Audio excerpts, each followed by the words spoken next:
بسم اللہ الرحمن الرحیم۔ یاسین، حکمت بھرے قرآن کی قسم، تم یقیناً پیغمبروں میں سے ہو، بالکل سیدھے راستے پر۔ یہ قرآن اس ذات کی طرف سے اتارا جا رہا ہے جس کا اقتدار بھی کامل ہے، جس کی رحمت بھی کامل، تاکہ تم ان لوگوں کو خبردار کرو جن کے باپ دادوں کو پہلے خبردار نہیں کیا گیا تھا، اس لیے وہ غفلت میں پڑے ہوئے ہیں۔ حقیقت یہ ہے کہ ان میں سے اکثر لوگوں کے بارے میں بات پوری ہو چکی ہے، اس لیے وہ ایمان نہیں لاتے۔ ہم نے ان کے گلوں میں طوق ڈال رکھے ہیں جو ٹھوڑیوں تک پہنچے ہوئے ہیں، اور اس وجہ سے ان کے سر اوپر کو اٹھے رہ گئے ہیں۔ اور ہم نے ایک آڑ ان کے آگے کھڑی کر دی ہے اور ایک آڑ ان کے پیچھے کھڑی کر دی ہے، اور اس طرح انہیں ہر طرف سے ڈھانک لیا ہے، جس کے نتیجے میں انہیں کچھ سجھائی نہیں دیتا۔ اور ان کے لیے دونوں باتیں برابر ہیں، چاہے تم انہیں خبردار کرو یا خبردار نہ کرو، وہ ایمان نہیں لائیں گے۔ تم تو صرف ایسے شخص کو خبردار کر سکتے ہو جو نصیحت پر چلے اور خدائے رحمان کو دیکھے بغیر اس سے ڈرے۔ چنانچہ ایسے شخص کو تم مغفرت اور باعزت اجر کی خوشخبری سنا دو۔ یقیناً ہم ہی مردوں کو زندہ کریں گے، اور جو کچھ عمل انہوں نے آگے بھیجے ہیں ہم ان کو بھی لکھتے جاتے ہیں، اور ان کے کاموں کے جو اثرات ہیں ان کو بھی۔ اور ہم نے ایک واضح کتاب میں ہر چیز کا پورا احاطہ کر رکھا ہے۔ اور اے پیغمبر، تم ان کے سامنے ایک بستی والوں کی مثال پیش کرو جب ان کے پاس رسول آئے تھے۔ جب ہم نے ان کے پاس شروع میں 2 رسول بھیجے تو انہوں نے دونوں کو جھٹلا دیا، پھر ہم نے ایک تیسرے کے ذریعے ان کی تائید کی، اور ان سب نے کہا کہ یقین جانو ہمیں تمہارے پاس رسول بنا کر بھیجا گیا ہے۔ انہوں نے کہا تمہاری حقیقت اس کے سوا کچھ بھی نہیں کہ تم ہم جیسے ہی آدمی ہو، اور خدائے رحمان نے کوئی چیز نازل نہیں کی ہے، اور تم سراسر جھوٹ بول رہے ہو۔ ان رسولوں نے کہا ہمارا پروردگار خوب جانتا ہے کہ ہمیں واقعی تمہارے پاس رسول بنا کر بھیجا گیا ہے، اور ہماری ذمہ داری اس سے زیادہ نہیں ہے کہ صاف صاف پیغام پہنچا دیں۔ بستی والوں نے کہا ہم نے تو تمہارے اندر نحوست محسوس کی ہے، یقین جانو اگر تم باز نہ آئے تو ہم تم پر پتھر برسائیں گے، اور ہمارے ہاتھوں تمہیں بڑی دردناک سزا ملے گی۔ رسولوں نے کہا تمہاری نحوست خود تمہارے ساتھ لگی ہوئی ہے، کیا یہ باتیں اس لیے کر رہے ہو کہ تمہیں نصیحت کی بات پہنچائی گئی ہے؟ اصل بات یہ ہے کہ تم خود حد سے گزرے ہوئے لوگ ہو۔ اور شہر کے پرلے علاقے سے ایک شخص دوڑتا ہوا آیا، اس نے کہا اے میری قوم کے لوگوں، ان رسولوں کا کہنا مان لو، ان لوگوں کا کہنا مان لو جو تم سے کوئی اجرت نہیں مانگ رہے اور وہ صحیح راستے پر ہیں۔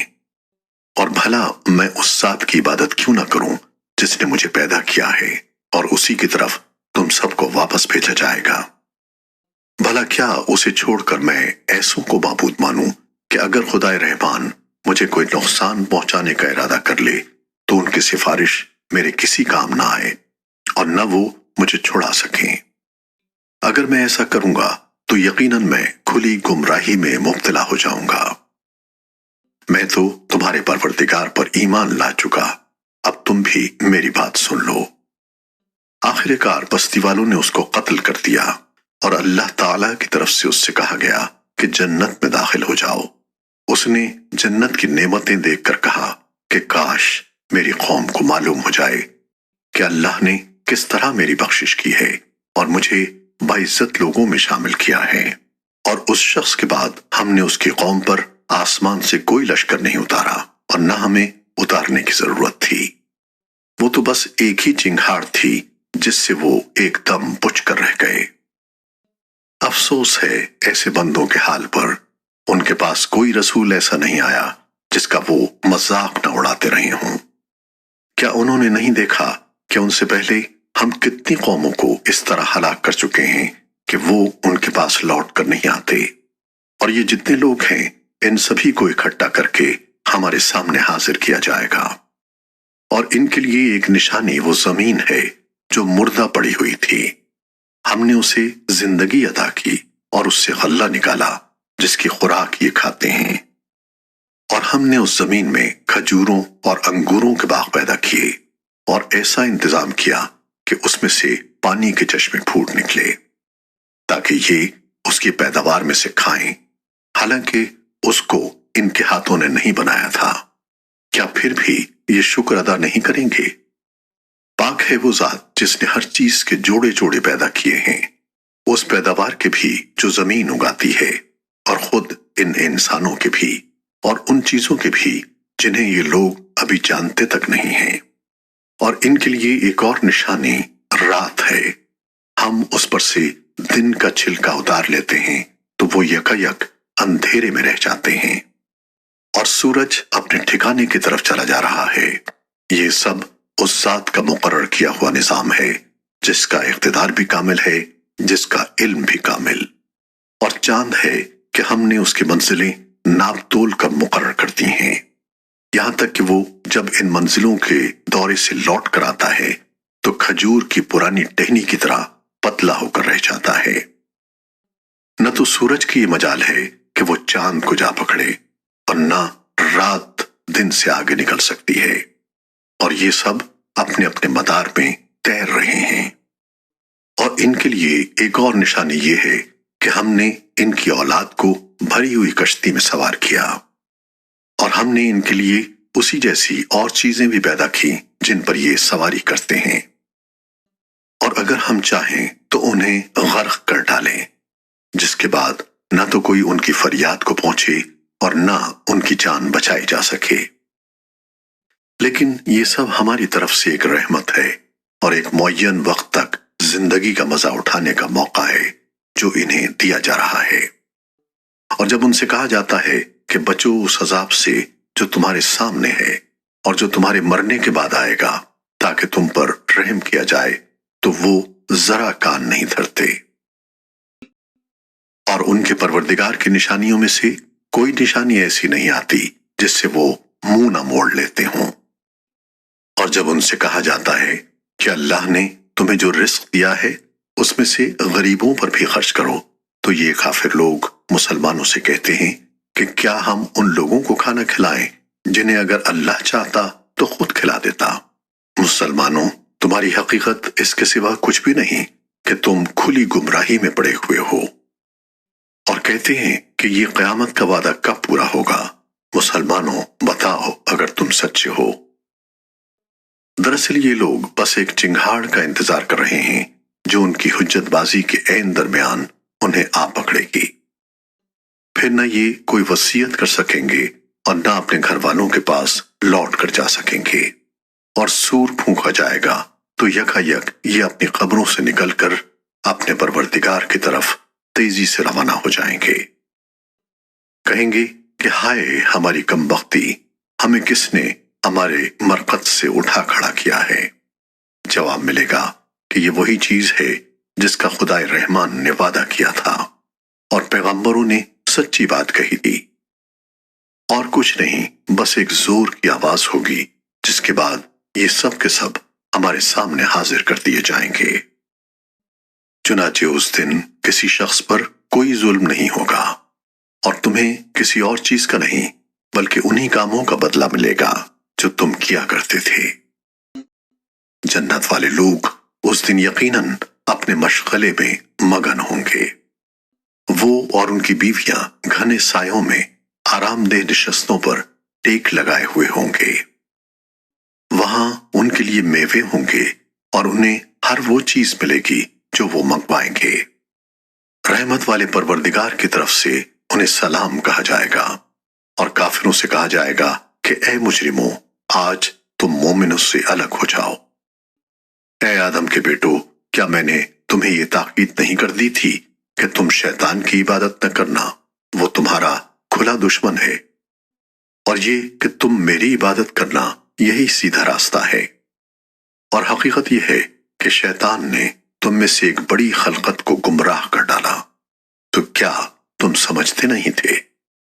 یہ ہے وہ جہنم جس سے تمہیں ڈرایا جاتا تھا۔ آج اس میں داخل ہو جاؤ کیونکہ تم کفر کیا کرتے تھے۔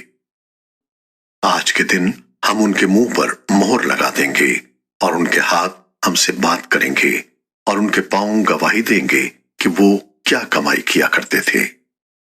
اور اگر ہم چاہیں تو یہیں دنیا میں ان کی آنکھیں ملیا میٹ کر دیں، پھر یہ راستے کی تلاش میں بھاگے پھریں، لیکن انہیں کہاں کچھ سجائی دے گا۔ اور اگر ہم چاہیں تو ان کی اپنی جگہ پر بیٹھے بیٹھے ان کی صورتیں اس طرح مسخ کر دیں کہ یہ نہ آگے بڑھ سکیں اور نہ پیچھے لوٹ سکیں۔ اور ہم جس شخص کو لمبی عمر دیتے ہیں اسے تخلیقی اعتبار سے الٹ ہی دیتے ہیں، کیا پھر بھی انہیں عقل نہیں آتی؟